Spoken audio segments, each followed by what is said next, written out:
Bé, bon dia a tothom. Bon dia als més puntuals, presencials. La resta de persones ja aniran arribant. I bon dia als que ens estigueu veient en streaming. Avui comencem el segon diàleg del postgrau d'Arts Escèniques i Acció Social de l'Institut del Teatre. I ahir vam tenir a l'Antonio Centeno i a la Caral Prats, que va ser un diàleg molt ric i molt ple de matisos. I avui tenim el Josep Maria Aragall i a la Laia Serra, que l'Héctor Alonso, company de l'equip del postgrau, us els presentarà. Però només dir-vos que hi veureu amb trajectòria, sense tenir res a veure, alguns paral·lelismes amb ahir, quan parlaven la Caral i l'Antonio de com des de punts molt diferents o camins molt diferents un acaba decidint comprometre's amb causes que no són gens diferents, no? O que són molt similars i des de llocs diferents. I crec que això també us ho trobareu amb la Laia i el Josep Maria i és interessant que els pugueu conèixer. Us deixo amb l'Héctor, que us els presenta més personalment. Gràcies a tothom. Gracias, Esther. Hola, buenos días, María, Laia. La verdad es que estoy muy emocionado de presentar a dos colegas, compañeros, amigos, que nos conocemos hace bastante tiempo y me encanta poder tener un espacio para que dialoguen. Qué ganas de escucharles. Bueno, Josep María Aragall Borràs. Él estudió integración social, educación social y es musicoterapeuta especializada en el uso social, educativo, comunitario y político de las artes. Es creador y responsable del proyecto Basket Beat, con el que ha trabajado más de 15 países, con más de 8.000 jóvenes y en el que se especializa en la formación de casi 1.000 profesionales cada año. En 2017 publica Las artes comunitarias desde la educación social, la experiencia Basket Beat, y ahora está a punto de presentar otro que está ahí en cocina, ¿no? De artes comunitarias escuela. Es profesor de creatividad del grado de animación sociocultural del Departamento de Carreras Sociales de la Universidad de París Esquertel, así como también de máster de mediación artística, musicoterapia. Y actualmente pues, también compagina su rol, ¿no? de educador con ser el impulsor del Festival de las Artes Comunitarias de Cataluña, el FAC, y colabora con ayuntamientos, Josep María Aragall. Y después tenemos a Laia Serra en su casa. Ella es doctora por Ciencias de la Educación de la URL, máster en Gestión Cultural por la UB, posgraduada en Desarrollo Cultural Comunitario por la UAB y titulada superior en Música en especialidad de Pedagogía por la SMUC. Miembro del Grupo de Recerca de Innovación de Análisis Social GIAS de la Facultad de Educación Social y Trabajo Social Pere Tarrés y especializada en lideraje y facilitación de equipos. Está formada en PNL, en Coach, Teachers Empowerment. Actualmente es responsable del área de comunidad y área de divulgación de Musicop y del área de música y comunidad de la Escuela Municipal de Música de Mataró. Codirige Comusitaria y es docente en diferentes másters, posgrados y en la formación de Format. En los últimos años ha estado en más de 20 países de todo el mundo estudiando, formándose, implementando proyectos de desarrollo cultural comunitario. Os dejo con ellos.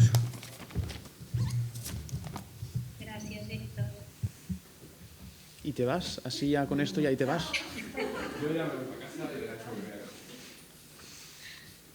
Vaja. Em tocava començar a mi, no, amb aquesta, Laia? Sí, senyor. Tot teu.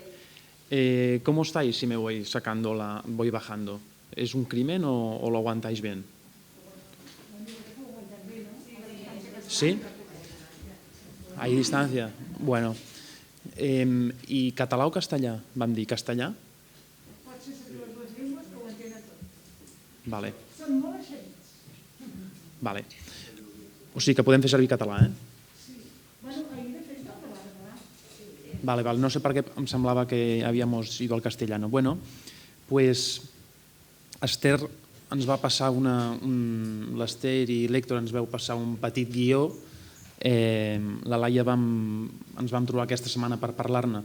Vam parlar més una miqueta de temes personals que del guió, però que ja ens anava bé. I amb aquest guió anem una mica surfejant o passejant 3 o 4 temes i després aviam si podem xerrar entre totes. El primer punt que teníem una miqueta era la idea de trajectòria personal. I per emmarcar una mica, Laia, i donar-te el peu si vols i després entro jo un altre cop o com vulguis, una mica el que em feia pensar en la trajectòria personal, i quan pensava una mica amb els dos, doncs em venia la idea de passió, la idea d'il·lusió, la idea d'autoemprendimiento, o sigui, com tant la Laia com jo em sembla que hem optat per camins de generar economia, de generar projecte, etc. I finalment també quan penso en la Laia penso en aquesta idea d'eclecticisme o d'ocupar diferents espais o d'estar a diferents llocs, etc. I això una mica, Laia, el marc que em semblava que ens ajuntava, com si diguéssim, que ens feia estar juntes i a prop, com si diguéssim. Vols continuar tu o vols que continuï? Mira, si vols, i després m'afegeixo. Vale. Bueno, doncs després d'aquests tres elements em sembla que ens apropen. En el meu cas personal, el 2005 vaig començar amb una fundació que es deia River Música, que bàsicament fèiem un projecte comunitari a través de les arts. Vam començar, a mi em van contractar, bueno, al principi contractar no és la paraula, però a poc va acabar amb un contracte, bàsicament per coordinar un projecte de percussió al barri. Hi havia un músic, que era el Riad, i doncs el meu paper era acompanyar el Riad i coordinar el treball amb les famílies, amb altres entitats, etc. Això a poc es va anar fent gran fins que ens vam trobar amb 4 o 5 projectes.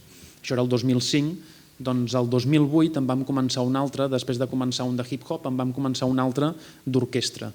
I el 2009, justament allà, ens vam trobar amb la Laia, o vam contractar la Laia, o no, tampoc la vam contractar, no? En aquella època ho fèiem tot molt free. Sí. I allà ens vam conèixer amb la Laia, que era una persona que en sabia més que nosaltres, definitivament, en sabia molt més que nosaltres i que venia d'un altre entorn, i allà ens vam trobar. I això és com una primera etapa que per mi va ser molt important, que és a River Música. Evidentment sempre ja coneixíem l'Ester, vam començar a conèixer l'Ester perquè ella estava amb el Liu, amb el Superliu de Xamfrà, i ens portava sempre uns anys d'avantatge i era un bon lloc per mirar, etc.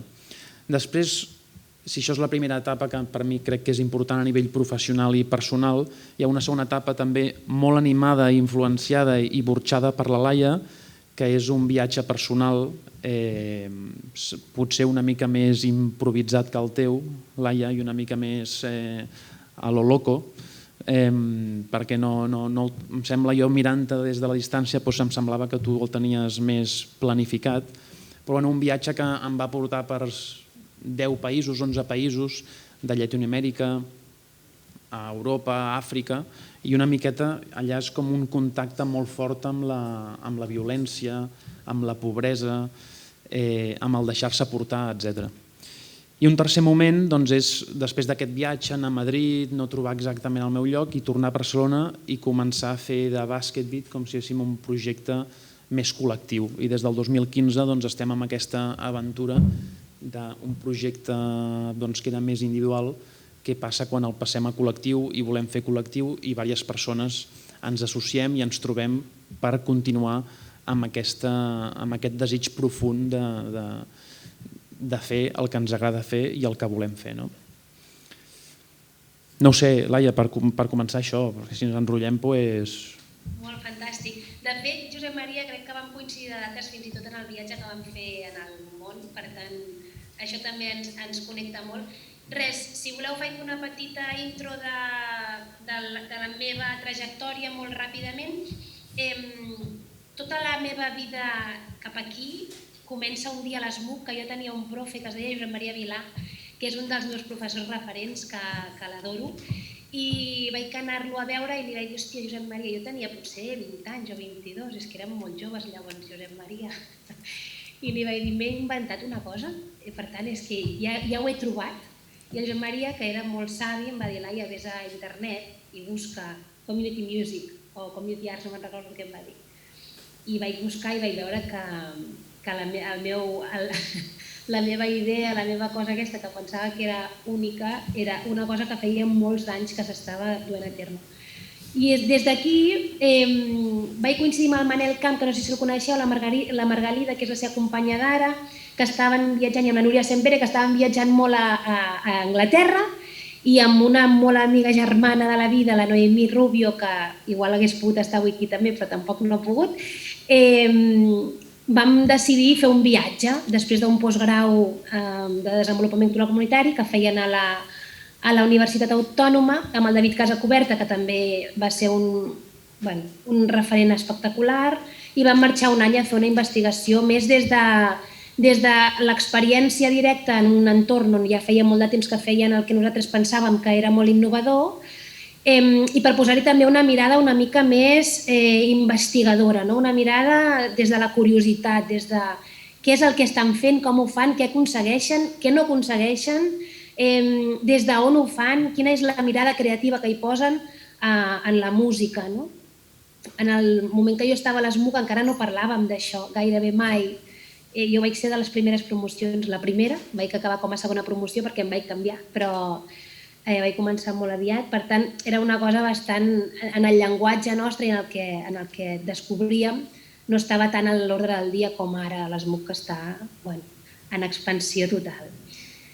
Per tant, vam estar a Anglaterra un any fent una ruta per diverses ciutats amb diverses persones referents que semblaven que per nosaltres podien donar-nos moltes eines, que va ser molt nutritiu, va ser espectacular, i d'aquí va néixer com un treball nostre, que li puc passar a l'Ester si a algú li interessa, on vam recollir i reflectir tot el que a nosaltres ens va semblar interessant en aquell moment respecte al valor de l'art, de la música en aquest cas, per acompanyar diferents processos. Quan torno d'UK, d'Anglaterra, crec que és llavors quan començo la Ribor, no me'n recordo si era aquell moment, Josep Maria, però en aquell moment, amb tota l'experiència que portàvem d'això, vam aterrar aquí a Catalunya i sí que és veritat que vam tenir això, una molt bona acollida amb la Noe i vam fundar Commusitària, que és la nostra organització de desenvolupament cultural comunitari. Des d'aquí hem fet créixer molts tipus de projectes en molts entorns, alguns han funcionat molt bé, d'altres no tant. Hem conegut això des de moltes institucions diferents, fins i tot des de la no institució també hem creat i fet créixer algunes de les propostes d'art comunitari. I en aquest moment nosaltres marxem a Austràlia 3 mesos a conèixer també el que era, diríem que la terra fèrtil del desenvolupament cultural comunitari en aquell moment era Austràlia. De fet, el postgrau i tot el pensament polític que hi havia en aquell moment aquí a Catalunya venia d'una investigació que s'havia fet i com unes aliances que hi havia amb el govern australià. I des d'allà vam també divisar i veure moltes propostes, ja no només de música, sinó de moltes altres arts escèniques i arts visuals, i des de la literatura fins a la poesia, molta cosa de pintura, brutal. Moltes coses que ens van agradar molt i moltes coses que ens van deixar del revés per molt de temps. I després d'Austràlia ja veieu que som viatgeres, el Josep Maria i jo tenim aquesta tendència a voler volar i a veure de primera mà les coses que passen. I amb Commusitària vam fer una ruta de recerca, investigació, acció, i ens en vam anar a 15 països de tot el món a fer una volta així, a veure coses. Des de països que tenen tot lo comunitari molt integrat i molt profund, països d'Amèrica Llatina, per exemple, i països que no tenen aquesta... Igual no ho tenen tan teoritzat, però que és igual d'espectacular, perquè se'n ve el referent dels projectes de Bali, de Gamelan, que és comunitari, però d'una manera, jo diria, el més fidel a lo comunitari des de la meva perspectiva, però no ho tenen teoritzat d'aquesta manera i per tant te'n vas als pobles i allò és el que és molt revelador. I quan ja vam tornar de Periplos ja ens vam assentar i llavors ja vam començar amb tota la part ja no només de les accions concretes, de desenvolupar projectes, després parlem d'on els hem desenvolupat, de quina manera, quin tipus de projectes i tal, però també vam vincular-nos molt amb la universitat i parlàvem amb el Josep Maria l'altre dia, que per nosaltres era important aquesta tridimensionalitat o multidimensionalitat de la nostra tasca professional parlàvem també de que és una cosa tan vocacional que li hem posat tots els matisos i ho hem mirat des de tots els llocs que a nosaltres ens semblava que era important mirar-ho, no? Des de la investigació, des de l'acció, des de la reflexió, des del diàleg, i això, com aquesta dimensió multi. I des d'aquí vam fundar una cooperativa que es diu Musicop, que a banda de portar escoles de música, municipals de música d'aquí a Catalunya, a part fem projectes comunitaris, que és on jo estic vinculada estretament. I des d'aquí és des d'on partim, per explicar-vos el que avui igual volem compartir, no, Josep Maria?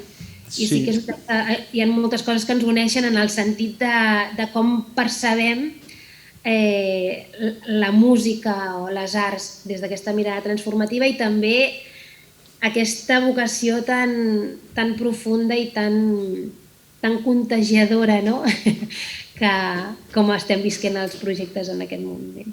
Sí, jo amb això, Laia, amb el que vam parlar l'altre dia, penso que també és interessant explicar o expressar com desborda la nostra feina, el que és la feina, no? I com es barreja, com en els últims 10 anys hi ha una barreja molt clara entre que no se sap què és una cosa i què és l'altra. Jo ara no sé si estic treballant, estem compartint amb l'Héctor, amb l'Ester, amb la Laia, amb vosaltres, m'agrada més pensar que estem vivint, no? Llavors, tot i que sí que és veritat que hi ha moltes companyes que parlen de precarietat en el sentit de la quantitat d'hores que hem de fer, la quantitat de coses que fem que no estan remunerades, perquè és la nostra feina també, no? Jo personalment no parlo gaire de precarietat, segurament també perquè soc burgès en el sentit que sempre he tingut recolzament familiar i sempre he tingut més o menys oportunitats, però em sembla interessant aquesta fusió o aquesta mescla entre lo personal i lo professional i com el Josep Maria que viu, com si aprèn del que treballa. I em sembla això també, Laia, que és una cosa que també, i tu ara que acabes de ser mare també, tot aquest procés personal de separació, de mescla, etc. És un aprenentatge. Sí, en aquest sentit, Josep Maria, jo crec que això, el que dèiem l'altre dia, aquesta vinculació tan estreta amb els nostres ideals, amb la nostra motivació de vida, fins i tot, el que ens empenya a lo col·lectiu. I, per tant, des d'aquesta empenta cap a lo col·lectiu, la part de l'individu es mescla amb tot el que va passant al dia a dia i, al final, totes les formacions que fem, que rebem i que donem, i totes les xerrades, totes les converses, la vinculació amb les institucions, el com escoltem a l'altre i des d'on l'escoltem, aquesta escolta també com molt activa per poder nutrir-nos i poder millorar els nostres processos. Que jo diria, Josep Maria, no sé quina sensació tens tu, però des que ens vam conèixer a Riu Orquestra fa, què has dit, el 2009, que he flipat que sàpigues la data, també t'ho dic. Des del 2009 al 2021, jo crec que hem fet un recorregut personal que en lo personal ha repercutit molt en els nostres projectes i en la nostra perspectiva a l'hora de desenvolupar-los. També només apuntar, abans deies que has tingut oportunitats i el que tenim són privilegis. En el món feminista i des d'aquesta mirada, aquesta perspectiva, el que tenim són privilegis. És que és veritat que hi ha moments que la feina, això, es barreja amb la vida personal i alhora és ser conscients de que tenim un privilegi molt gran. Totalment. Doncs això. També parlàvem, Josep Maria, l'altre dia, des d'on treballem nosaltres, els nostres projectes, quins eren els nostres valors. A mi m'agrada dir quins són els nostres vasos comunicants, quines són aquelles coses que estan presents en cada un dels projectes ni que siguin molt diferents.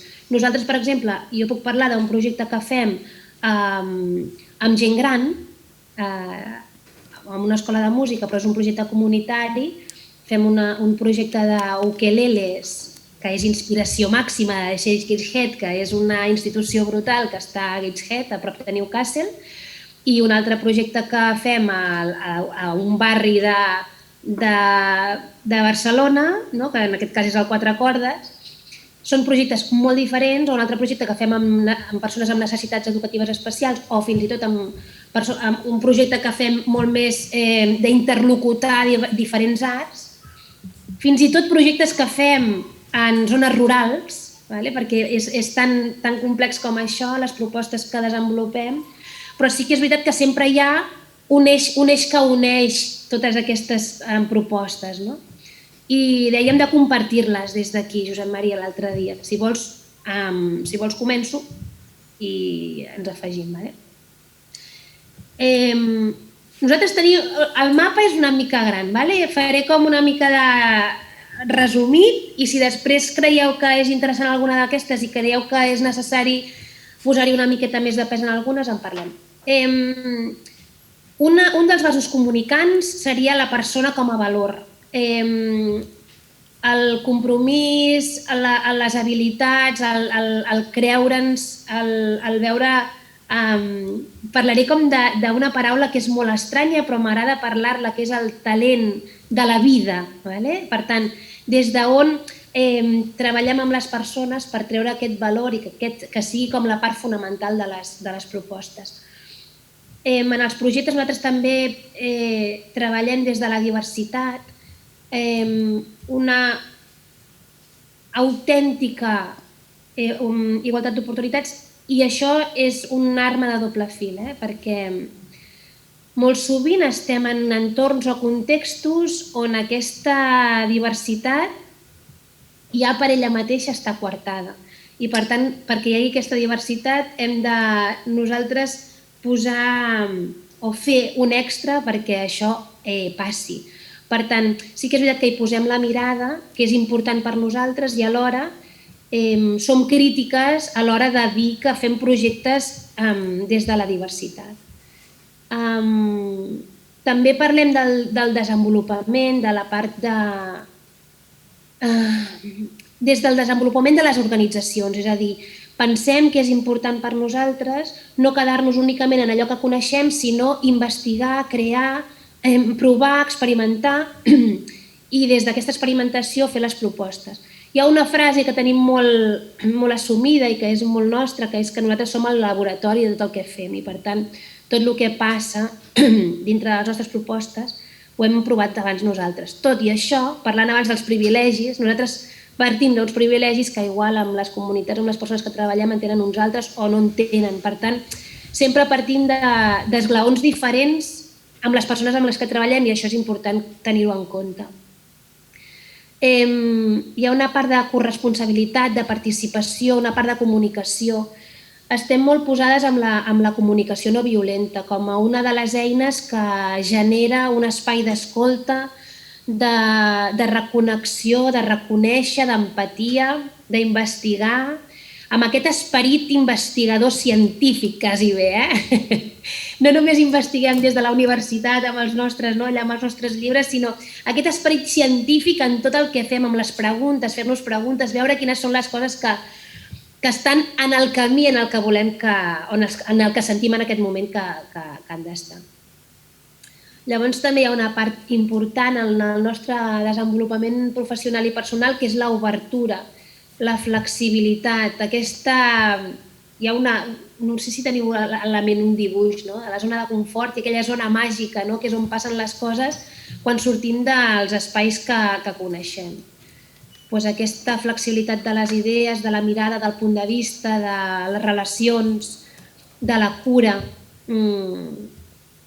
i fins i tot un altre dels vasos comunicants podríem dir que és com la creativitat, però la creativitat no únicament per fer una improvisació musical, que també, sinó la creativitat a l'hora de donar resposta a coses que ens van succeint.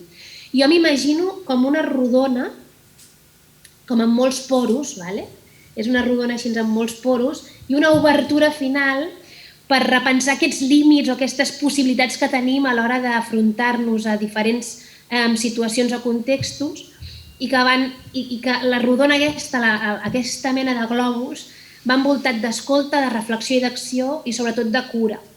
La cura com a una mirada feminista i com una mirada de mirar-nos a nosaltres mateixes, als altres, a les entitats, a les institucions, als contextos, als llenguatges artístics, a la cultura, des d'aquesta nova obertura, des d'aquest cuidar-nos. Això seria una mica, a veure, he anat així, clac, clac, clac, però espero que haguem seguit. Josep Maria, no sé si si t'ha ressonat alguna de les coses amb les que he compartit. Sí, jo crec que és interessant que parlem de coses similars o vivim coses similars i com cadascú va creant les seves narratives. No? Això que dius de les pedagogies feministes, doncs cadascú té el seu posicionament particular, singular, i com això es negocia amb l'altre, com si diguéssim, no? O com s'articula amb l'altre, amb paraules de la Donna Haraway, per exemple, que parla d'aprenentatges situats, de pràctiques situades, etc. Segurament jo crec que el des d'on i el per què i el per què i el des d'on, que són dos punts que ens va plantejar l'Ester, segurament és allò més troncal de la nostra pràctica. I en aquest des d'on, potser fa uns anys hauríem parlat de que jo vaig estudiar educació social i que tu vas estudiar pedagogia, música i pedagogia musical, i parlàvem de que uns fem música i els altres fan teatre, però a poc a poc això, com hem vist amb la Laia, es va trencant i es va complementant i va agafant molts matisos. Jo també em sortia un mapa molt desordenat i el des d'on, per nosaltres, té un des d'on que estem sistematitzant a dintre els tallers, és a dir, l'equip d'educadores, ara mateix som 8 educadores que estem fent tallers de bàsquetbit, doncs hi ha un treball de que les educadores han de sistematitzar i han d'entrenar-se i han de revisar el des d'on fan els tallers. Això és molt important. Des d'on, i del des d'on significa moltes coses, però ara avui parlàvem, encara no havíem arribat a dintre els tallers, parlem una mica de fora els tallers, tot allò que passa fora de la sessió, perquè un projecte no són les sessions. De fet, el projecte, l'objectiu, un dels passos importants de bàsquet del que hem fet és deixar de parlar de tallers per parlar de projecte, un projecte desborda el taller, perquè abans ens col·locaven en un horari concret, en un lloc, teníem aquest horari i com això desborda, i en mesura que desborda és on fem aquest treball polític que va impregnant altres coses més enllà de les persones amb les que treballem o acompanyem. Llavors el des d'on, des de ser blanc, des de ser home, des de ser masclista, des d'abusar del meu poder tantes vegades, des d'estar en aquesta taula i vosaltres allà. L'any passat fèiem 3 o 4 hores en forma de taller i aquest any estem compartint aquest diàleg que és molt interessant, que ens va molt bé, jo crec que ens va molt bé amb Laia, però és una cosa diferent, no? Des de no... Ester, faig una punyeta. Des de no haver participat en aquest canvi, també, és a dir, des de trobar-nos aquest canvi fet. O sigui, tot això són des d'ons, no? Jo estic parlant aquí des d'haver-m'ho trobat i un cop més, són privilegiades, no? Però des d'aquí, des de portar barba, després de 25 anys anant amb ciclomotor, haver-me comprat una moto fa 2 setmanes, en el semàforo ja me miren, abans me miraven però per reírse i ara se ve que ja me miren diferent tu per tenir una moto gran. Des d'aquí també, no? Des de la criticitat en el sentit de com puc encarnar, totes aquestes coses de les que parlem i que sonen tan bé, com les puc encarnar jo mateix en el meu propi cos, amb el meu llenguatge, amb la meva manera de vestir, en el on em poso, en el on estic, perquè el des d'on, em sembla que aquest cercle que parlava la Laia, aquest mapa, és un cercle que a més hem de fer l'esforç de que canvi de lloc. O sigui, si fem la sessió, fer-la des d'allà. Si fem un projecte, també fer-lo des d'allà. O sigui, el des d'on és important, però més important potser que el des d'on és poder flexibilitzar-lo, modificar-lo, canviar-lo. Això que diu la pedagogia sistèmica, de que la tasca que ha de fer l'educació o el que necessita l'educadora és canviar el punt intern des d'on mira.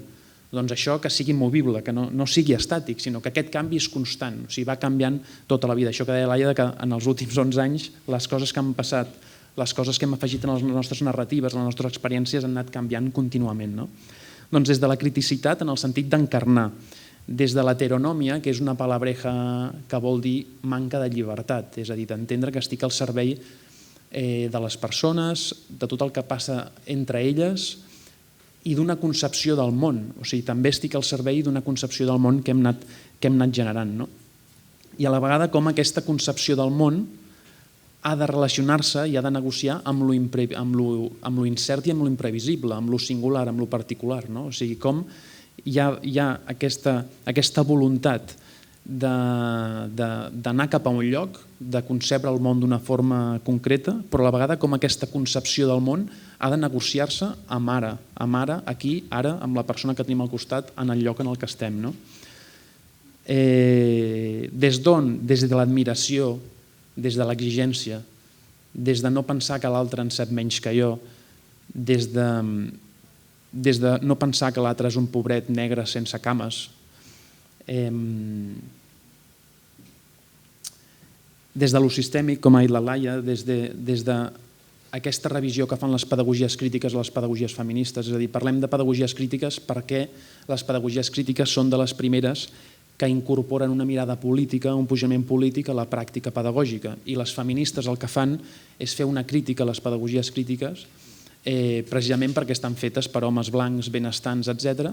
I, a més de criticar-les, doncs les revisen i parlen d'aquest punt particular i singular de cadascú. O sigui que també des de les feministes, amb cures també, perquè personalment no soc feminista, no em puc dir feminista, des d'allò de colonial també, o sigui, com incorporem el discurs postmodern, de que entenc que no hi ha algú totalitzador, sinó que tot s'ha de moure i és concret i singular, però també en com aquestes pensadores que venen de Llatinoamèrica i d'altres punts del món entren en circulació coses com l'ètnia, coses com el sistema cultural, coses com l'anticapitalisme, o sigui, com això també ho anem sumant. I no vol dir que no siguem capitalistes, però com aquesta mirada o aquest des d'on ens va sumant. Jo crec que hi hauria, des de l'antipedagogia també, per nosaltres és molt important, l'antipedagogia és...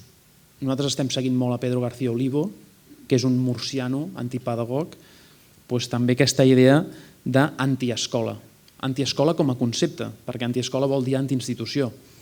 Però antiescola per què? Perquè no creiem en el tancament, perquè, bueno, l'antipedagogia, no creu amb el professor, no creu amb l'escola, pensa que tota pedagogia és autoritària i tota pedagogia imposa. Doncs això, que nosaltres no ens podem considerar antipedagogues, però sí que ens inspira molt. I en aquest sentit també, Laia, tot el que has dit que m'ha semblat molt interessant, una de les coses que nosaltres ens mirem molt és com tot això que diem, per exemple, quan parles de comunicació no violenta, com podem sortir de lo políticament correcte, com podem sortir d'aquests discursos que estan incorporats i que ens costa portar-los als cossos. I pensava també, em feia pensar, l'única cosa que no és que estigui d'acord o desacord, sinó aplicades a nosaltres mateixes, com incorporem llenguatge que acaba estant buit, com si diguéssim.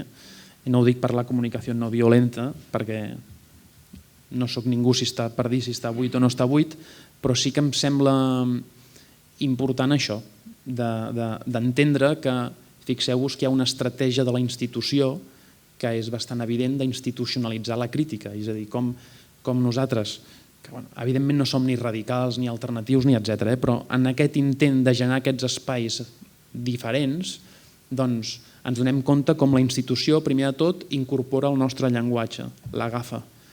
El següent pas de la institució és contractar-te.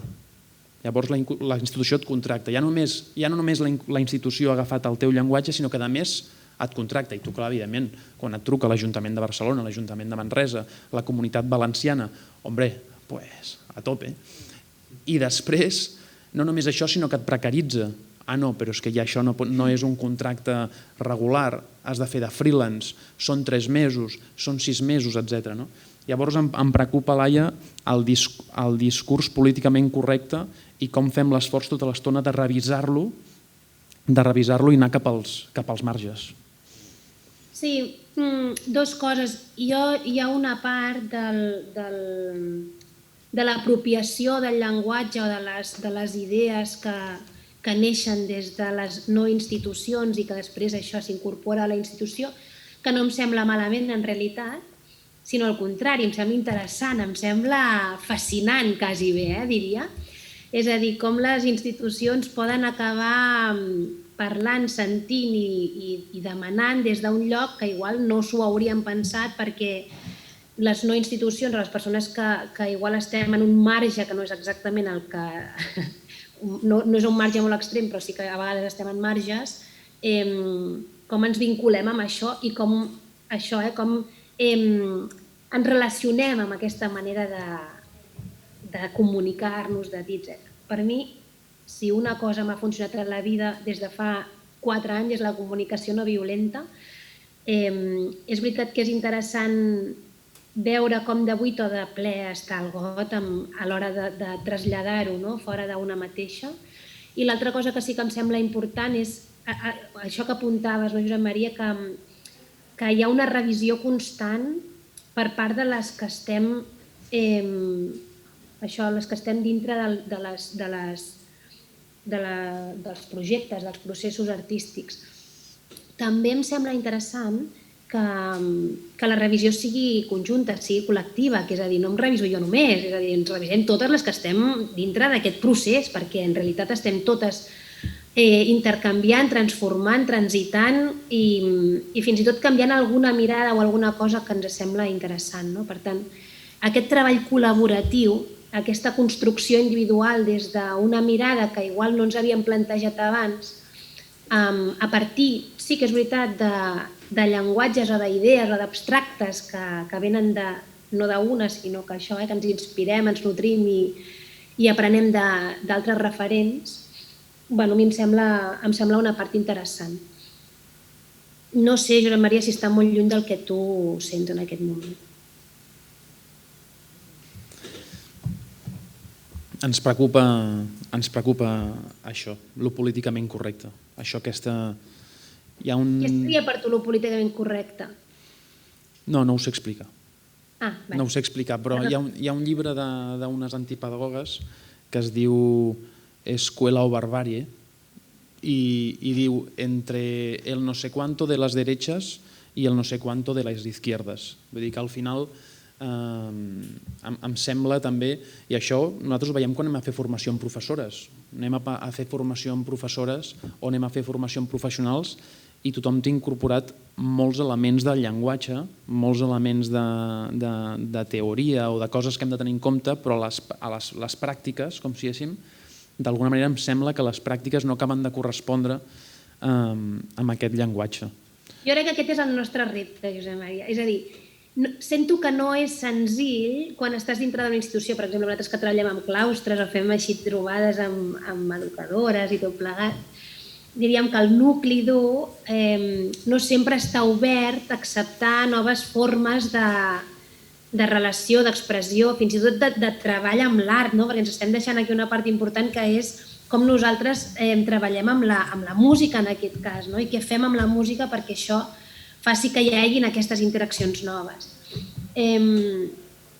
Però sí que em sembla que és el repte de les institucions una mica més petites, que és que sí que tenim la paella pel mànec, per dir d'una manera, des d'on poder transformar realment una mirada i des d'aquí poder accedir a altres contextos que igual no és tan fàcil, no és tan senzilla aquesta transformació, aquesta mirada, és una cosa incorporar-ho molt profundament perquè, ostres, tenim la mirada que hem tingut fins ara o fins i tot la manera que ens hem posicionat davant d'algunes coses, fa uns anys com ho feia i ara com ho faig o com ho penso o com ha canviat la nostra manera d'entendre la vida, el món, la vocació, la música, l'estètica, l'excel·lència, si vols, és que tot el que fa referència al que nosaltres desenvolupem,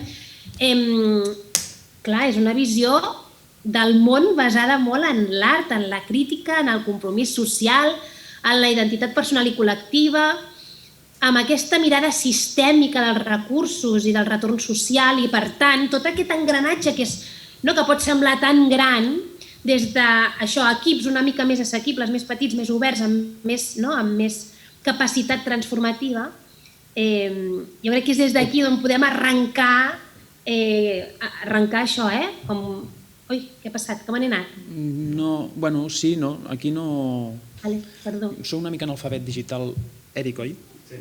No sé si... Què has tocat? No. No has tocat res? No. Sí, he tocat després per intentar... Però la veus o quin és el problema? No. No, igual soc jo que em moc molt quan parlo. Hi ha un missatge de gràcies per usar... Hòstia, no sé si heu pagat la llicència, clar, no sé si ho puc dir en veu alta. Sí que està. Sí? Jo tot bé, que Josep Maria? Vull dir, tot bé. Bueno, això, que el repte està en cadascuna de nosaltres i en els entorns on estem vinculades i, per tant, és des d'aquí des d'on podem garantir aquesta Sí, entrada, aquesta proposta, aquesta... jo crec que en aquest des d'on, precisament, hi ha una part important de lo col·lectiu, d'exposar-se davant dels altres. Nosaltres, jo personalment sempre m'he tornat una mica boig amb el sector, ara li diuen ecosistema de les arts comunitàries que estem construint entre totes, m'he tornat una mica boig amb el que jo penso que les característiques que veig en aquest sector, que em sembla que funciona més moltes vegades més des de la competició que la cooperació i altres coses. Llavors, nosaltres ara tenim la sort o la desgràcia de ser presidentes d'Artibarri, que és una xarxa d'entitats que vol fer alguns projectes comuns, que vol generar influència a nivell polític en aquest tipus de projectes, etc. I clar, això vol dir exposar-se, això vol dir treballar amb els altres i això vol dir conflicte, bàsicament. I després, per altra banda, també ho estem fent amb el festival.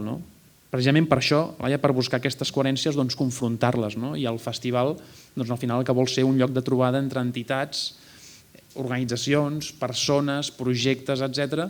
I no deixa de ser exposar-se, perquè tothom veu que no fem les coses bé o que no ho estem fent prou col·lectivament, etc. Que bé. A mi amb això, Josep Maria, em ve una cosa que és que a mi si em diguessin des d'on ho fas tu tot això? A mi la paraula que em ve, el primer, mira com amb la maternitat tal qual t'ho dic, és des del dubte. És que és un dubte total. Dubto, no en tinc ni idea, vaig fent, m'enteneu o no? Investigo, creo, miro, experimento, veig, no sé què, transformo, canvio, a mi, tota, o sigui, clar que em transita des de mi, que hi ha una transmutació gairebé, no? Individual, personal, jo, Laia Serra, com m'ha fet la maternitat, que és un revés de la vida, no? Les que sigueu mares o pares de la sala, per almenys així ens ho he viscut jo, no? Aquesta idealització d'una manera de fer, d'una transformació que és des de no sé què, i de cop ho vius en primera persona, i el que està present per mi tota l'estona, en tot allò que faig, dic, escric, comparteixo, és el dubte. I dubto màxim. Hi ha un... O sigui, és com seria per mi el resum, si poguéssim parlar d'algú, seria des d'aquí, que igual no dona gaire informació de res per les persones que hi ha avui escoltant, però sí que és veritat que jo des d'aquí em sentiria bastant còmoda. Clar, per això de sense caure a lo relatiu, allò de que tot és relatiu, sense caure en això, perquè precisament tot es negocia amb el que passa, amb lo imprevisible, amb el que passa. Nosaltres, veient-nos, fent supervisió entre les educadores, perquè és obligació per totes les companyes anar una o dues vegades al mes a anar a veure treballar una companya. Penseu que el 75% del professorat de secundària mai ha anat a veure una altra professora treballar. Doncs nosaltres ho tenim com a obligació, evidentment, a part d'anar a veure altres projectes, que també és el que dèiem la Laia, que hem visitat 100 i pico projectes pel món, que evidentment això et posa en una situació particular. Però per nosaltres, a part d'aquest dubte, és important, o hem vist que hi ha una cosa que és clau, que és la presència en el sentit de creure, jo tinc gairebé en el punt de malaltia, de creure'ns profundament el que fem. I encara que hi hagi dubtes, però ens creiem profundament el que fem i això ja genera un context, genera un espai, que no vol dir que ens pensem que ho fem bé o que etc. Però em sembla que això és important. I si et sembla, Laia, si tenim aquests dos punts trencats, troncals, que són el des d'on i el per què i el per a què, et faig una petita intro. Vinga, perfecte. De quin tema? Bueno, o alguna cosa així com l'Ester li deia per què, em sembla. El per a què. La motivació. Sí. Perdoneu un moment. Sí, us interrompo un moment. Fem un KitKat aquí perquè per al tema normativa Covid hem de ventilar una mica la sala. Aleshores pararem 10 minutets. Pensava que era... Pararem 10 minutets i després aquest... I una cosa, el guió, i ho vaig dir, orientatiu i ad libitum i as you want. Ja veus el que estem fent. Però vull dir que si voleu dir per què, per a què, com, quan, des d'on, feu el que vulgueu. És que justament aquest ens l'hem preparat, Esther. Molt bé, no us ho tallaré pas. Moltes gràcies, ens veiem en 10 minutets. A les 11 aquí. Gràcies.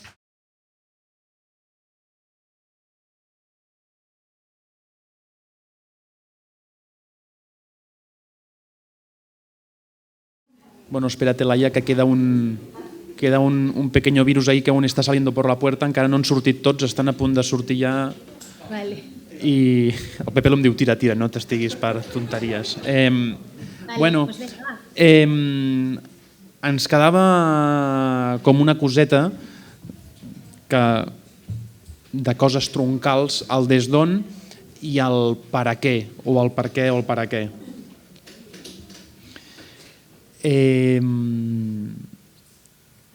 Endavant, Josep Maria, jo estic amb tu. Aviam si estem més sovint, Laia, a partir d'ara. No, nosaltres començo amb un exemple i si vols continuar. Vale. Sempre ens demanen que fem formacions de bàsquet-beat i nosaltres diem que no fem formacions de bàsquet-beat, o si volen que la fem és bastant llarga. Y no, pero aprenderlo de las pelotas y tal, y tocar las pelotas, y bueno, tranquilo que eso ya lo sabes hacer. I llavors, clar, la gent el que vol, d'alguna manera, és centrar-se en el què i en el com, no? Que no deixa de tenir una mirada com molt tecnocràtica i molt centrada en la eficiència i molt centrada en els recursos, no? Una formació de consum, que nos dongui coses, no, però una receta, dame algo que pueda utilizar mañana. I nosaltres el que diem és que fem una formació per revisar el nostre rol com a educadores, com si diguéssim, que es centri en les qüestions més metafísiques de la nostra tasca, que es centri en el per què i en el per a què. I em sembla, no, Laia, que el per què i el per a què o la motivació de la nostra feina, doncs em sembla que és el que hauria de guiar o el que guia el nostre dia a dia i el que mai hauríem d'oblidar ni deixar de revisar, no? Sí, jo en això, Josep Maria, discrepo una mica, mira que bé, va. Justamente aquí. Sí, no, hi ha una part que em sembla molt, molt, molt interessant, que és veritat, que és aquest mirar-nos el nostre rol, no? Aquesta és com la pedra angular de quan estem compartint el coneixement i això, compartint vol dir d'aquí cap allà i d'allà cap aquí, per tant, en aquests espais més de formació, com tu dius. I alhora sí que em sembla interessant, en la part més tècnica, musical, artística, tenir recursos, estratègies, eines, algun tipus de nova mirada de com utilitzar aquest recurs, ja no tant la part que forma part també de la transformació, jo crec, però sí que és important des de la meva perspectiva que aquests recursos més tècnics, hòstia, com faig perquè, jo què sé, no? És que ara ficaria exemples dels projectes que fem, però per exemple amb el 4 cordes, que anem a les escoles de primària i posem allà 30 nanos tocant i estem, jo què sé, hi ha projectes que fa 10 anys que els estem fent, no? I com això ha evolucionat i quines són les característiques, què és el que fa que una classe de 10 nanos, de 25 nanos o 30 puguin estar experimentant amb un instrument musical com el violí, el violoncel, la viola, el contrabaix, el que sigui, les trompetes, els bombardins, el que fem, hòstia, com això genera també coneixement, no? Per tant, aquesta part tècnica de com jo utilitzo la música, quins recursos, quines estratègies utilitzo, fins i tot per mi, jo quan soc jo la consumidora d'aquesta formació, no tant per la recepta sinó per la inspiració. I això sí que em sembla interessant i crec que és motivador també, perquè dius, hòstia, surto del meu, de la meva normalitat, del que jo utilitzo diàriament. Jo quan vaig conèixer Basket Beat, tu saps que jo em vaig quedar esmaperduda, per dir-ho d'alguna manera. Si jo feia bandera del teu projecte perquè és que és una meravella el que feu. Jo trobo que és extraordinari, no, Basket Beat, i a més, amb aquest plus que li heu donat, heu girat molt la corda i heu desgranat molt i tal. Per tant, imagina't on heu arribat, quina meravella. Per tant, jo crec que és fantàstic que això ho puguis mostrar, ensenyar, compartir, donar, més enllà d'aquesta visió crítica de la formació i de l'ensenyament, del rol que tenim quan ens posem davant d'un grup, etc. Però, bueno, aquí lo dejo. Que per mi, algo com fas tu, com feu el vostre equip, ostres, em sorprèn, m'agrada, em meravella i, per tant, crec que segur que ho penses així, no? Que la part de compartir és molt important, no? També de com ens compartim, quines parts compartim, què és el que mostrem i aquí també ens posicionem molt, no? No únicament quan anem amb el polític o quan fem una jornada o quan fem una formació així que parlem amb diàlegs i tal, que t'exposes, però on més deixes entreveure que ets tu, com ho fas, des d'on i tal, és quan comparteixes el recurs. Aquesta és una idea, veus? El meu dubte ja està aquí. Clar, el que per nosaltres hi ha com aquest recurs es connecta amb el per què, com si diguéssim, no? Si nosaltres parlem del recurs, nosaltres tenim 4 recursos molt senzills que són molt fàcils de comprendre o d'entendre o de fer, que un és el canvi de lloc, un altre és la pregunta, un altre és quedar-se en silenci, un altre és la figura de l'observador, proposar algú que sigui observadora. Doncs això està lligat en un per què, no? O sigui que no perdem aquest lligam del recurs concret amb el per què, no?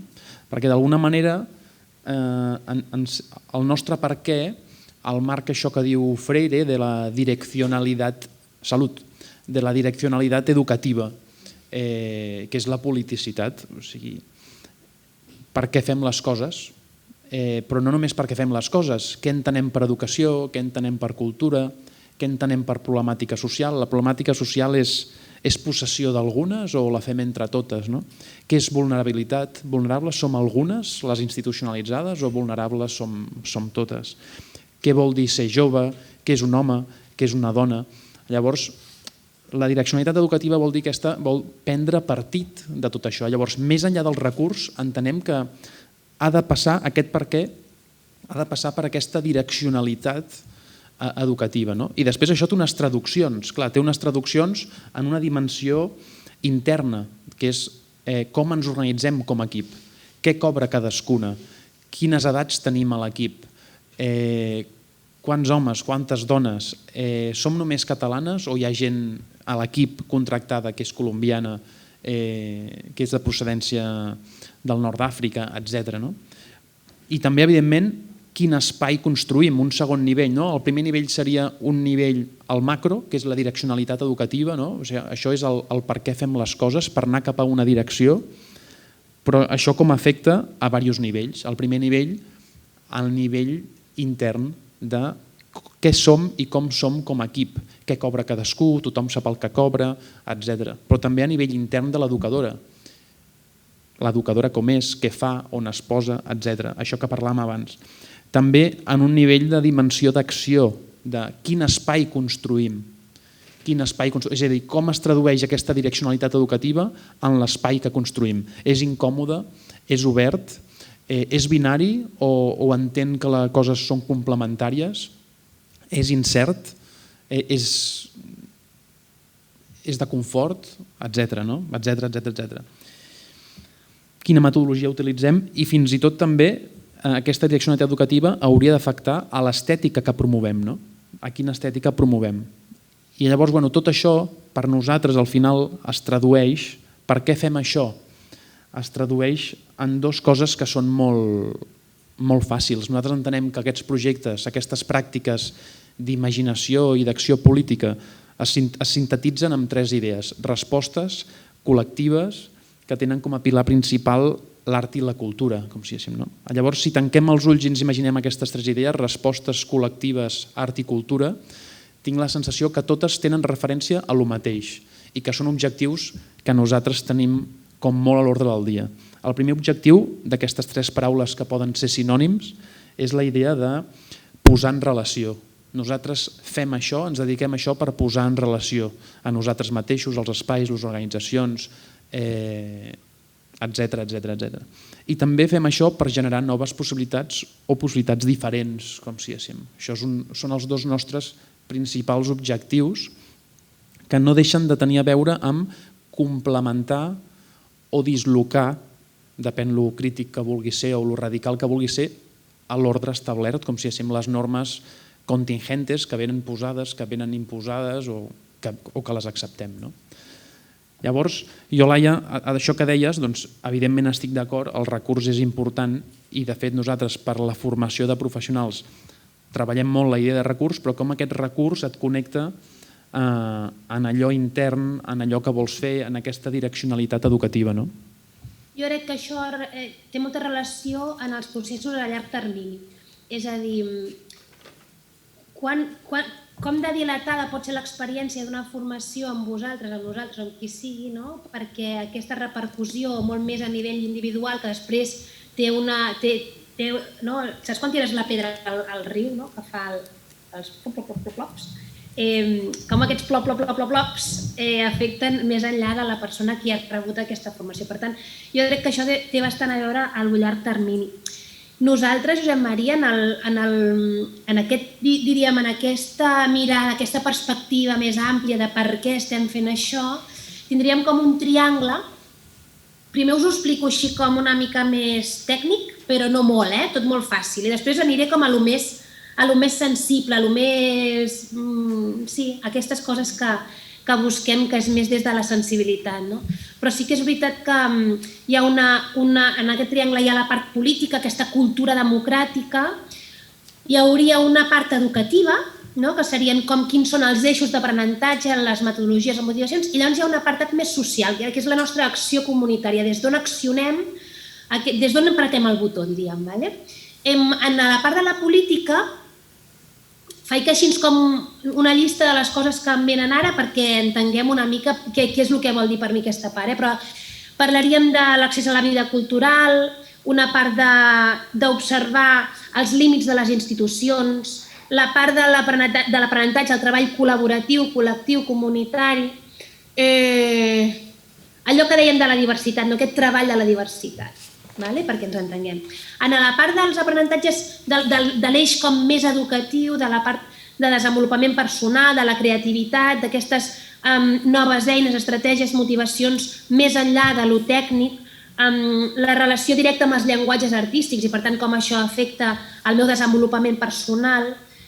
Parlem molt de metodologies reflexives, de la metodologia de lo sensible, del treball del cos, com el cos aporta també molta informació amb això, d'aquest sentit crític i també del que us dic, d'aquest treball de l'invisible, aquests espais que el Josep Maria portava, del silenci, de l'espai, del buit, del canvi de rol, aquesta perspectiva més des d'un invisible, abans deien el currículum ocult, doncs anar un pas més enllà i com aquest invisible forma part també del nostre desenvolupament.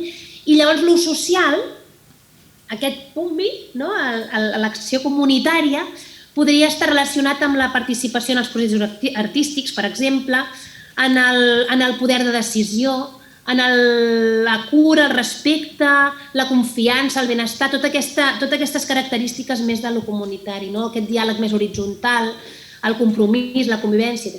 Llavors, d'aquests tres, que això seria, que ho parlaríem un dia, si voleu algú, parlem un dia, fem un cafè i tot, ara quan pugui sortir de casa meva, que és d'aquí molt poquet. Diríem que genera com uns processos molt més a llarg termini. Hi havia un moment que es deia el retorn social. En aquest moment igual ja hem transcendit aquesta paraula o aquest terme, però sí que hi ha una mirada de què és el que succeeix a llarg termini quan ens posicionem davant d'un procés que té aquestes característiques o que aporta des d'aquestes característiques que us he explicat, que seria per nosaltres com ens posicionem amb noves formes d'organització, de treball dintre de l'organització, una visió del món basada en l'art i com això afecta els nostres recursos, de les nostres mirades, etc. Els models educatius, des d'on treballem l'educatiu, lo metodològic. Llavors hi ha una cosa per mi molt important, que és l'autoconeixement, els recursos personals que tenim, i una altra cosa que en parlem poc en aquests tipus de projectes, que és l'aprenentatge al llarg de la vida, és a dir, que l'aprenentatge no acaba ni comença amb un infant o amb un adolescent, sinó que va molt més enllà, i nosaltres aboguem per aquest més enllà, és a dir, que no s'acabi en una edat concreta, sinó que sigui un aprenentatge molt més transversal. I llavors la mirada sistèmica per nosaltres és inevitable quan passen aquests processos a llarg termini i aquest treball de la identitat personal i col·lectiva, si volem. I ja per acabar, a mi, en veritat, el que més m'interessa de tot això, diríem que l'essència dels projectes, que és aquesta part més sensible que us deia, per mi és el repte on ens posiciona aquest tipus de processos, un enfortiment individual i col·lectiu, i també m'agrada molt parlar del benestar i la bellesa. La bellesa com a punt de partida per transformar-nos i transformar-se. Aquest benestar també forma part d'aquesta bellesa. I la bellesa no vol dir que sigui bonic sempre, vol dir que sigui digerit d'una forma concreta, que puguem trobar el sentit de les coses, tot i que siguin de formes que igual no havíem pensat. I crec que potser he d'acabar perquè el Pepelu em diu coses i no el veig, però sí, però no, m'entens? Veig un micro, vale, ja callo, tota vostra. És el temps dels alumnes, per tant, què us sembla? Que us Clar, facin algunes... molt bona idea. Alguns requeriments, vale? Doncs és el vostre espai. Qui vol fer la primera pregunta? Xavier. Hola, bon dia a totes. Sí, ràpid i concís, el meu nom és Xavier Pla. Una pregunta per la Laia. A veure si podies fer 5 cèntims d'aquest exemple, que em sembla que era de Bali, que deies a la teva primera part de l'exposició, que tu consideraves com un projecte 100% comunitari o alguna cosa així. No sé què has dit exactament. No ho sé, Laia. El gamelan, Laia, que expliquéssim una mica per què el gamelan consideres una cosa 100% comunitària. La segona pregunta també a escollir, respon al que tu vulguis. Jo treballo en un ajuntament actualment i m'estic plantejant el fet de proposar Hi ha una segona pregunta. Una externalització de la gestió de l'Escola de Música Municipal.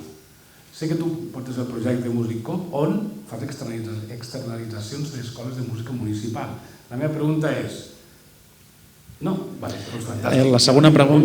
La segona pregunta, Laia, el senyor Xavi treballa a un ajuntament tècnic o polític? Càrrec de confiança. Buah, Després parlem. tenim un càrrec de confiança aquí, així que és un bon contacte. De quin ajuntament? De quin ajuntament? Castellbisbal. Molt bé, Escola Municipal de Música d'allà, conec la gent, molt bé, digue'm. Fantàstic. Doncs que m'estava plantejant jo la possibilitat d'externalitzar la gestió d'aquesta escola i deia, la meva pregunta és, per què hauria de trucar jo a Musicop i oferir-li una externalització? M'ho pot respondre? He sentit Musicop? Per què hauria el tècnic càrrec de confiança hauria de trucar a Musicop per externalitzar el servei de gestió i lideratge de l'Escola de Música a Musicop? Tens dues preguntes, Laia. La segona pregunta seré ràpida. Va a la segona, fixa-t'hi que va directament a la segona.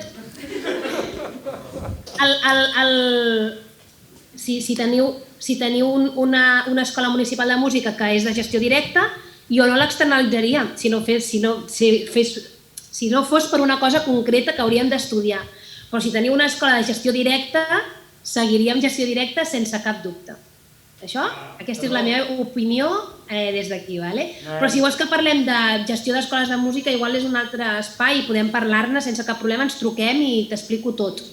I assessorem i fem de tot des de Musicop, des d'aquesta perspectiva més de gestió d'escoles municipals de música, però que igual està una miqueta més allunyat del diàleg d'avui. Però si vols després, igual no t'he respost res del que tu esperaves, però després continuo, et dono el meu mail o el que vulguis. La primera, Laia, la del gamelan. La del gamelan. La del gamelan, l'experiència del gamelan és una experiència intergeneracional, és una experiència a partir del coneixement i la saviesa, per dir-ho d'alguna manera, intrínseca que té la pròpia comunitat. És un projecte que passa, el coneixement passa a través de la pròpia experiència de les persones que conviuen i la meravella del gamelan per mi és que totes les persones del context són fonamentals perquè allò passi. És a dir, és com si fos un violí que tingués 4 cordes, però en comptes d'un violí de 4 cordes és un instrument de molts instruments conjunts, sí?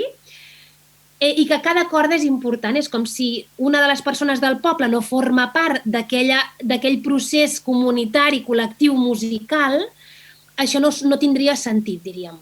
Per tant, per mi, aquest aprenentatge col·lectiu, un aprenentatge des de l'experimentació, una inspiració extraordinària, la creació conjunta de melodies, la transmissió de coneixement de persones més grans a persones més joves i al revés.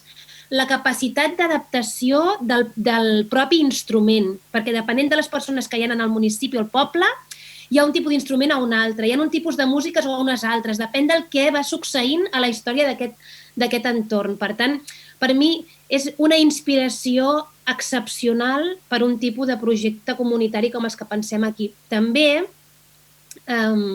és veritat que hi ha punts punts invisibles o punts com quan vas amb el cotxe, que amb el retrovisor hi ha una part que no veus. I és veritat que també existeixen aquests projectes. De tota manera, aquesta inspiració des de lo comunitari, des d'aquesta part tan transformativa, i d'un treball amb la música, amb la bellesa, amb el compartir, que per mi és això el que ho fa rellevant. Hi ha un gamelan al Museu de la Música, que és l'únic que hi ha a Espanya, i nosaltres, poso la cunyita, al festival estem intentant a Sant Andreu, portar el gamelan a Sant Andreu i fer tallers oberts el divendres a la tarda i el dissabte al matí. Estem en procés. I al Museu de la Música fan tallers també. Ara no ho sé perquè amb tota la pandèmia i així no sé si encara ho fan, però un dels meus companys, un amic era el que feia aquests acompanyaments i espectacular. Em faràs el traductor, Josep Maria, porfa, si alguna coseta... Sí. Vale. Con mi mirada, por eso te la paso. Molt bé, el que sigui. Jo sóc la Marta i volia fer una pregunta al Josep Maria, perquè al principi comentaves que Basket Beat va començar amb una lògica més individual o centrada més en l'individu i va evolucionar cap a una òptica més col·lectiva o comunitària. I m'agradaria que ens expliquessis una mica com va ser aquest canvi i què va promoure aquest canvi una mica i com va ser aquesta transformació, aquest procés de canvi. Gràcies. Marta, has dit? Jo crec que pel que fa a l'acció o a l'acció social o acció educativa sempre he tingut una mirada, una perspectiva amb la voluntat de ser social i comunitària. Sí que és veritat que vam començar en aquest moment que treballàvem junts amb la Laia en un col·lectiu, en una fundació, que no sé si una fundació és un col·lectiu, però quan la fundació va tancar, llavors hi vaig estar un temps sol. Ho deia més en l'experiència personal, és a dir, Laia, poso el teu exemple, la Laia, jo des que la conec treballa amb la Noemí, o sigui que han sigut una espècie de parella que s'ha anat fent gran, com si diguéssim, i convidant a més gent, i a més ha creat una cooperativa amb diverses persones que tenen rols similars. Nosaltres abans d'arribar aquí, jo vaig estar, després de River Música, vaig estar uns anys una mica en la solitud del desert, una mica buscant cap on anem, fent el teu camí, fins que sí que ho col·lectivitzem i comencem a fer què passa si una altra persona fa tallers, que no és el Josep Maria, i què passa si una altra persona fa tallers i una altra. Hi ha companyes com el Santi Serratosa, per exemple, que ella ha triat ser Santi Serratosa i li proposa una feina i o la fa el Santi o recomana algú perquè la faci, però no és Santi Serratosa, ja és una altra persona. I en aquest sentit hi ha altres projectes que apostem per col·lectivitzar i això que fa un ho pot fer un altre i ho pot fer bé. O sigui que em referia més a la gestió, com si diguéssim, no? I m'interessa igual una mica com és aquesta delegació, és a dir, com vas fer aquest procés també i què va suposar això, no? Sí, no s'acaba, no? Laia, no s'acaba això de... El procés de l'individu al col·lectiu. Sí, entenc, Marta, col·lectivitzar la gestió, no? Sí, en el nostre cas, primer convides a una persona que t'agrada, convides a una persona que t'agrada la seva sensibilitat, que t'agrada una mica el que genera, perquè és que Basket Beat no és fer música amb pilotes de bàsquet. Nosaltres sempre convidem a que la gent faci música amb pilotes de bàsquet, però el que demanem és que no digui que fa Basket Beat, perquè el que posem nosaltres és una mirada, un punt de vista, un entrenament que no passa per aquí. Llavors, primer convides una persona que em sembla que pot tenir aquesta sensibilitat de veure altres coses i això va creixent no només en el fet de fer tallers, sinó en el fet de gestió, en el fet d'escriure, en el fet de pensar, i això es va col·lectivitzant. i és un exercici, no, Laia, que és heavy a tots sentits, complex, no ens en sortim, desequilibris, no? Etc. No? Marta, em poso... Crec que era una pregunta pel Josep Maria, però... Tira. En el nostre cas, nosaltres érem molt tàndem amb la Noemí i després vam obrir-ho a altres persones que sentíem que estaven en la mateixa sintonia, però, per exemple, a Musicop, que és un altre col·lectiu, que és una cooperativa de treball, sí que vam iniciar des del propi equip de treball, és a dir, que sí que és veritat que una de les persones va capdavantejar aquesta idea de formar part d'un col·lectiu i la resta ens vam sentir cridades a això, i és des d'aquí, des d'aquesta crida a fer d'una mirada individual, d'una certesa, d'una motivació, d'un saber-se dintre d'una manera de fer, de ser, de pensar, de veure i de sentir com això, com pots... Seríem un coronavirus, no?, una mica? Com pots contagiar una mica l'alegria per allò que fas, en realitat. I per mi l'important ha sigut trobar no gent no sé, ho diré d'una manera molt horrible, no, que això queda gravat. De trobar gent que estigui molt alineada amb el sentir de la vida d'una, no? Per mi ha sigut des d'aquí que hem col·lectivitzat lo individual, la mirada individual.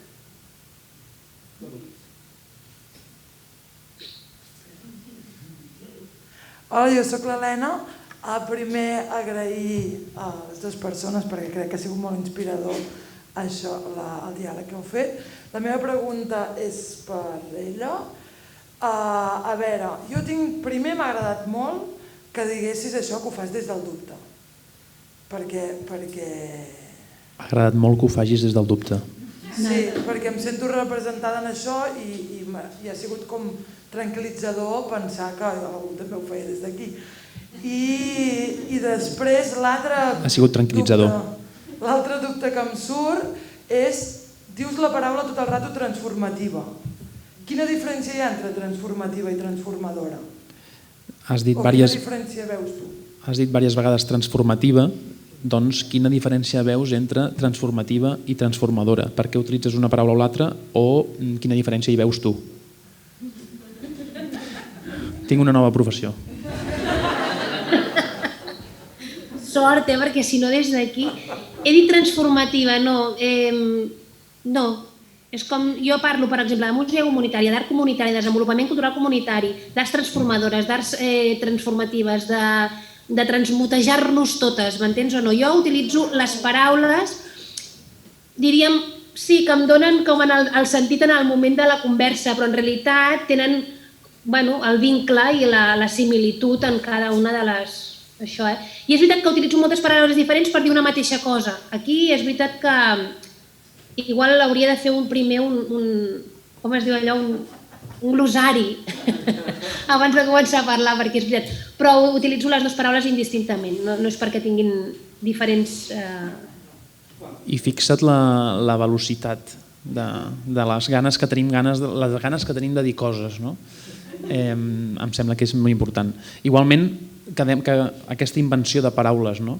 Nosaltres, per exemple, sorprendizaje, caórdico, són aquestes coses que no ens inventem nosaltres però que copiem, que són interessants aquesta creació de conceptes perquè els que tenim no ens acaben d'encaixar, etc., sabent també que caiem en aquesta mirada capitalista de màrqueting educatiu i social, que tenim aquesta capacitat d'acció comercial que arriba a uns límits de vegades que potser ens quedem allà sense res a sota. Molt bones. Moltes gràcies per la xerrada, en primer lloc. Jo soc el Juan i només volia expressar un dubte que m'ha sorgit, sobretot quan el Josep Maria ha començat a dir tota aquesta incertesa al voltant del llenguatge més, no sé com ho has dit, el llenguatge més correcte o més formal. Parla el Juan. Li deia a la Laia que parla el Juan. Ah, sí. Sí, el meu dubte gira al voltant de tota aquesta referència, també una mica el que deia l'Helena sobre el dubte general i fer les coses des del dubte. A mi em sembla que, almenys des del meu punt de vista, hi ha certeses, no? Hi ha moltes certeses en el que faig i en el que vull i com ho vull, i que, bueno, també hi ha molts dubtes, però també hi ha certeses, no? Vull dir, i, per exemple, el que dèieu del llenguatge no violent, clar, també em fa pensar que, desgraciadament, vivim en una espècie en la que ha existit la violència des de fa molts i molts anys, i hi ha hagut molts canvis que s'han aconseguit també des de la violència, i sapigueu una mica com us posicioneu una mica també davant d'aquesta realitat.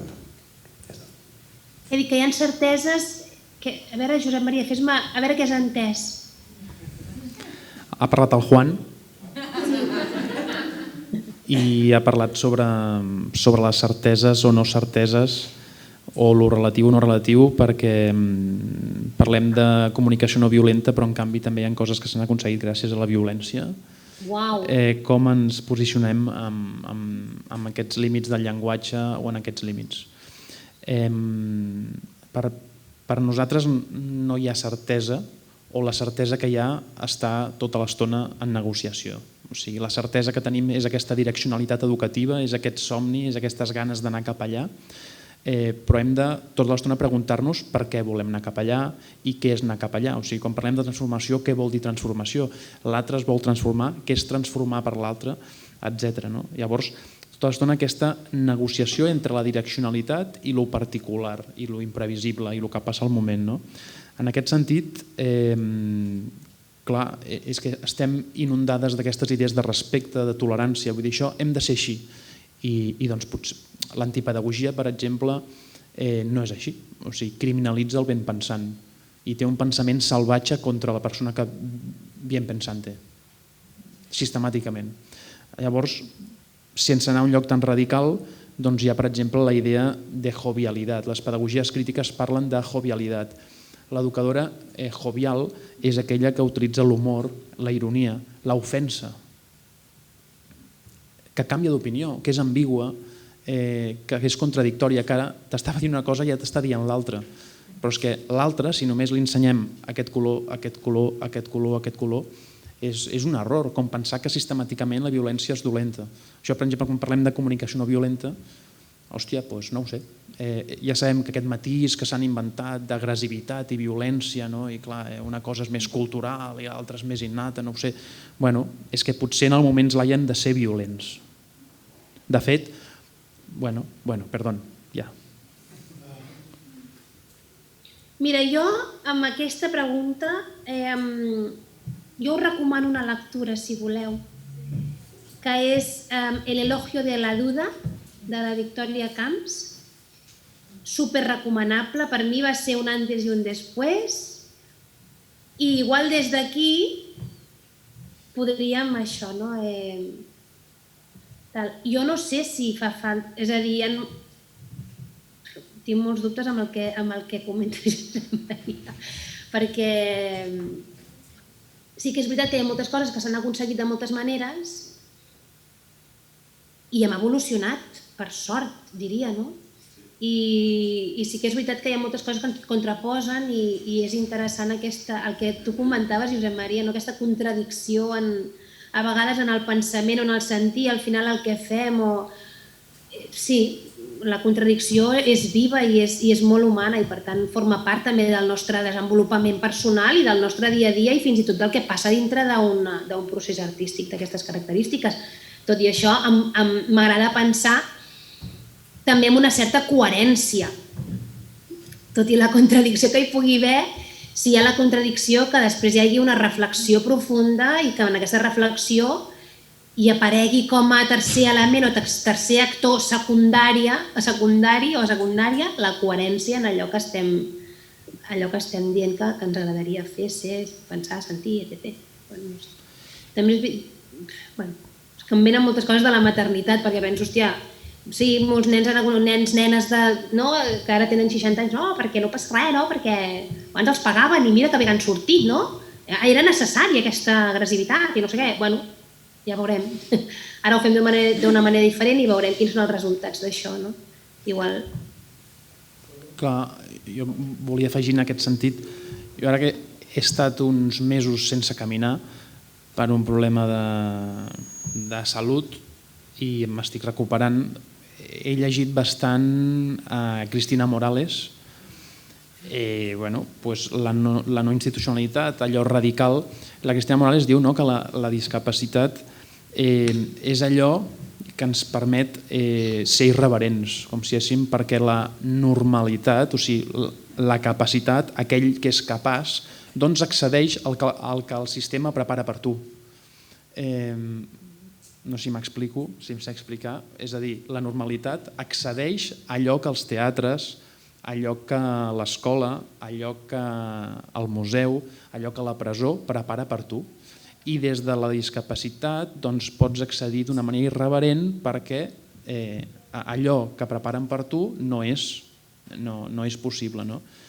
Llavors, jo penso que és interessant poder estar en aquests llocs de violència i de conflicte. Que, clar, segons quina paraula utilitzem ja ens apropem més, conflicte, dubte, etc. Però bé, sí. Hola, torno a ser jo. El Xavi. Sí, sento. No, volia fer-vos un apunt. Estàveu parlant, Joan Maria, i estàveu parlant de l'antipedagogia, d'altres alternatives pedagògiques com la pedagogia jovial, que citaves, i des d'aquest punt de vista voldria saber on situeu les pedagogies anomenades més lliures, diguéssim, més relacionades amb el respecte mutu, amb l'acompanyament familiar, amb el desenvolupament autònom de l'infant, que a nivell experiencial sé, per exemple, que estan aplicant a moltes escoles bressol com a mínim i intents d'altres de primàries i fins i tot a secundària. Gràcies. El Xavi deia on situàvem les pedagogies d'educació lliure. Uau. En aquesta divisió, en aquesta proposta que feies, Sí, nosaltres no les situem en un lloc. Hi ha la idea de voler reconèixer l'altre sistemàticament i de voler aprendre de l'altre. Des de l'antipedagogia, és que clar, si parléssim des de l'Uda colonial, si parléssim de... doncs potser entendríem que l'escola no és l'aparell i que l'educació ha de ser comunitària i que l'educació, segons quina educació lliure, doncs no té sentit. Si parlem des de l'antipedagogia, doncs et diu que això és la institucionalització de la crítica, que això està incorporat i que abans, és a dir, encara, en el cas de l'educació, doncs citem lo tradicional com per contraposar-nos a alguna cosa.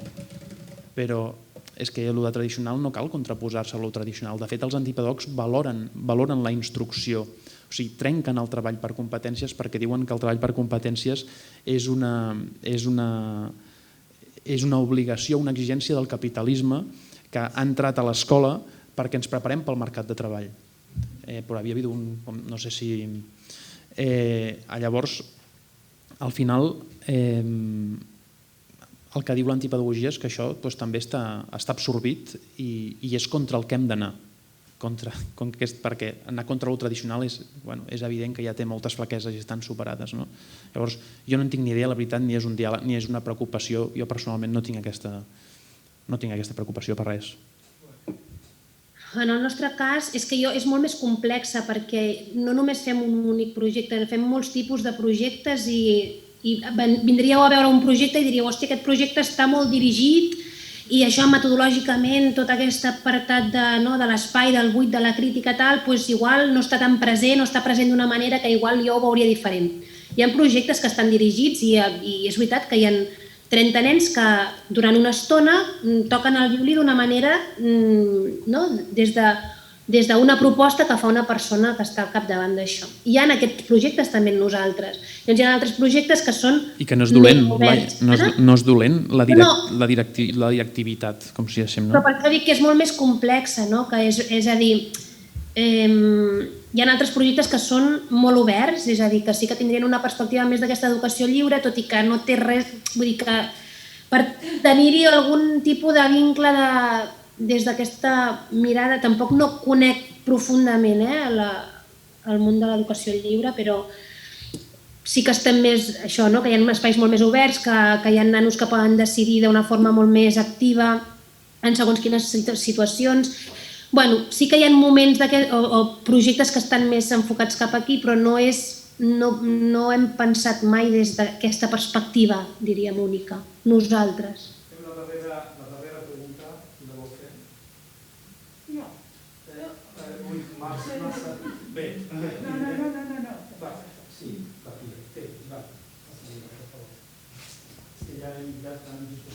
Hola, jo sóc l'Ivan. José María, quan tu parlaves de 4 recursos, de canvi de lloc, del silenci, de l'observador, com funciona cada un d'aquests en la teva metodologia? O qui és? L'Ivan ha preguntat, Laia, com el canvi de lloc, la pregunta, la figura de l'observador i el quedar-se en silenci o la no acció entren a la metodologia.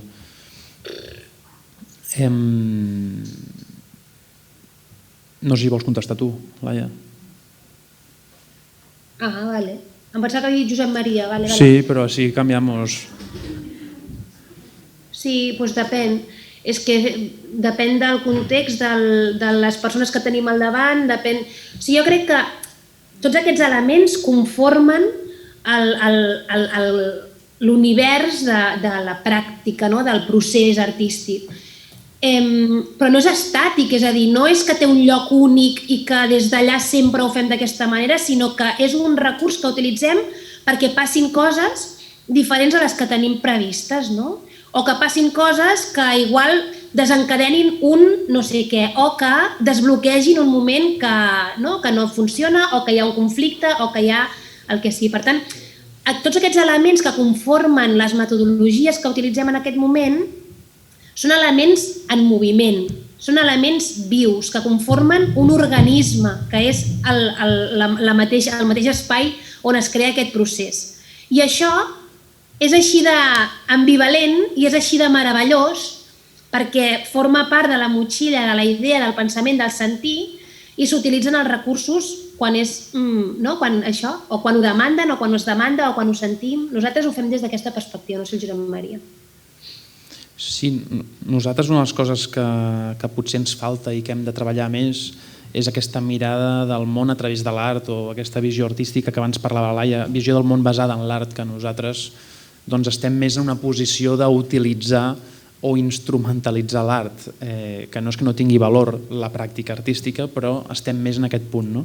I en aquest sentit, per què utilitzem l'art? Aquesta pregunta que cadascú s'hauria de fer, per què utilitza la ràdio, per què utilitza la cuina, per què utilitza la música, el teatre, la dansa, el circ, perquè cada cosa té unes fortaleses. En el nostre cas, la música és que pot donar una experiència que no està fragmentada, on sentim, pensem i fem tota la vegada. I per altra banda, el que ens dona la música és un context. Per nosaltres una pregunta clau és, quan estem fent un projecte, aquest projecte és un laboratori o és la vida? Això, la crítica a l'escola. Per què l'escola ha de preparar la vida? Per què no fem que l'escola sigui la vida? Doncs això és el mateix en el nostre projecte. Però el que ens dona la pràctica artística és aquesta idea de context. O sigui, quan estem fent una cosa juntes, estem fent una cosa juntes, que és fer música juntes. Llavors, com utilitzem aquestes tècniques? Entre d'altres, com el feedback, que és més reconeguda, més famosa, o l'unfreezing, que és descongelar una creença teva, o les ajudes cognitives, que això és una cosa que no fem com a educadores. O sigui, el que està passant, referenciar-ho amb un fenomen social o filosòfic estudiat, com si diguéssim, no? Bueno, és igual. Hi ha tota una sèrie de recursos que podem utilitzar i el que fem és que nosaltres com a educadores identifiquem coses, dades objectives, de vegades fem ofensa, que ja no és objectiva, però treballem amb dades objectives, on estàs tu, on t'has posat tu, per què has canviat de lloc, no per què has canviat de lloc, has canviat de lloc, fa 3 setmanes que estàs al costat de la mateixa persona. Doncs nosaltres utilitzem aquestes tècniques per visibilitzar l'altre aquestes coses que nosaltres veiem, que són les que són importants per nosaltres i que no necessàriament són importants per ell, ni creiem que han de ser importants per ell, però en tot cas la nostra tasca em sembla que és identificar, visibilitzar i transferir, és a dir, identificar dades objectives que passen, visibilitzar-les, mostrar-les i després vincular-les en aquesta vida que va més enllà de la nostra sessió, com si diguéssim, no? Llavors aquestes tècniques, Ivan, les utilitzem com a estratègies perquè si jo em quedo en silenci, doncs potser diràs, hòstia, me toca hablar a mi. Si tota l'estona parlem nosaltres, potser entendràs que a tu no et toca parlar, com si, no? A la que jo em quedo en silenci, a la que jo em canvio de lloc, doncs l'altre comença a normalitzar que pot canviar de lloc, pot deixar la seva parella, pot estar a un altre lloc. No? O sigui, la vida no necessàriament ha de ser en parella. Aquestes coses, no? O sigui que aquestes tècniques són per visibilitzar coses que nosaltres anem identificant i que per nosaltres són importants. Bueno, muy bien. Algo habéis tenido que hacer bien porque yo me voy con muchas preguntas, ya os cogeré por banda y ya os exprimiré y creo que ha sido un verdadero diálogo. Y Podríamos, Héctor, ya, porque hay una compañía aquí y una compañía aquí, pero que podríamos enviarlas por mail o recogerlas de alguna manera. Sí, las continuaremos porque creo que quedan muchas cosas por hablar. Pero esa es la idea, ¿no? Seguir lanzándonos preguntas y seguir no respondiéndolas, porque a veces responderla nos agota la propia pregunta y el aprendizaje. Nos vemos ahora en 10-15 minutos con la siguiente diálogo, ¿vale? Gracias.